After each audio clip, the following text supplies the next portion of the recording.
হাসিনা পালিয়ে গেছে। কেমন লাগছে আপনার? না, অবশ্যই ভালো লাগছে। একটা বিশেষ দিন।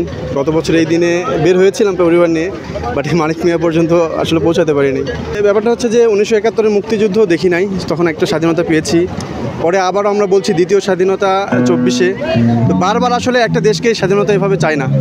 পরবর্তী প্রজন্মকে যেন আবারও জীবন দিতে না হয়, আমাদের সন্তানদেরকে আবারও জীবন দিতে না হয়, এই কারণে আমরা চাই যেন আবার যেন কোনো ফ্যাস্টিক বাংলাদেশের সংসদীয় আসনে না বসেন। আমরা দেখে শুনে ভালোভাবেই, আমরা সবচেয়ে বড় বিষয়টা হচ্ছে কোনো প্রতীক দেখে না ভোট দিই। আমার আশা হচ্ছে এরকম যে আমরা বাঙালিরা একটা প্রতীককে দেখে যেন ভোট না দিই, কারণ প্রতীক কখনো দেশ পরিচালনা করতে পারে না। একটা মানুষ দেশ পরিচালনা করতে এই মানুষটাকে সৎ হতে হয়, যোগ্য হতে হয়। ঘুরতে আসছি কার সাথে এসছো? আব্বুর সাথে। কেমন লাগছে? ভালো। আজকে কি দিবস তুমি জানো?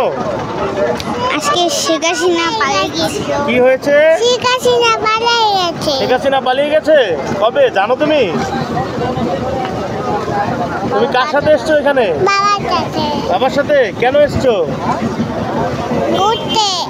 আসলে দেশের প্রতি টান, দেশের প্রতি কাজ, দেশের প্রতি দায়বদ্ধতার জায়গা দিয়ে টাকা দিয়ে মেজারমেন্ট করা যায় না। আমি যখন চেষ্টা করি যে কোনো কাজে আমি থাকার চেষ্টা করি, এবং এটা আসলে ভিতর থেকে আসে। এটা টাকা দিয়ে মেজারমেন্ট করা যায় না, বা কোনো ঘটনা দিয়ে মেজারমেন্ট করা যায় না।